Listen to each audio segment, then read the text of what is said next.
تو اس جماعت کا نہ تو کسی میڈیا والے نے دکھایا جنہوں نے الحمدللہ اتنی بڑی قربانی دی ہے کہ کچھ نہ ہونے کے باوجود 50 ٹرک سامان کے روز جو ہیں وہ جا رہے ہیں تحریک لبیک کی طرف سے، اور وہاں جا رہے ہیں جہاں تک پہنچنا پیدل جانا بڑا مشکل ہے، مقامی لوگ وہاں پر جاتے ہوئے ڈرتے ہیں۔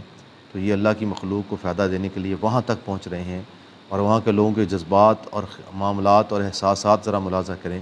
مشکل وقت میں لبیک والے آئے ہیں، پورے ملک میں یہ سعد رضوی حسین آ رہا ہے، ہم اس کا شکریہ ادا کرتے ہیں۔ لبیک یا رسول اللہ والے زندہ باد، انہوں نے آ کے یہاں پہ سپورٹ کیے، ہمیں راشن بھی دیا ہے، خیمے بھی دیے ہیں۔ حکومت والے آئے اور وہ فوٹو کھینچ کے چلے گئے۔ یہ خیمے وغیرہ کس نے دیے ہیں؟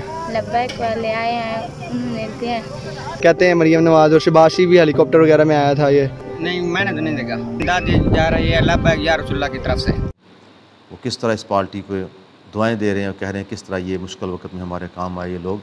تو ذرا آپ غور کریں اور سوچیں کہ جو لوگ کوئی حکومتی عہدہ ان کے پاس نہیں ہے، کوئی ان کے فائدہ ابھی تک حاصل نہیں کیا، اس کے باوجود جو لوگ اس طرح بڑھ چڑھ کر خدمت کر رہے ہیں، کل جب ہمیں انہیں کوئی ذمہ داری دیں گے، جب انہیں کو پاکستان کے اندر سے کوئی ایسا عہدہ ملے گا تو پھر وہ کس قدر لوگوں کے لیے خیر کا باعث بنیں گے۔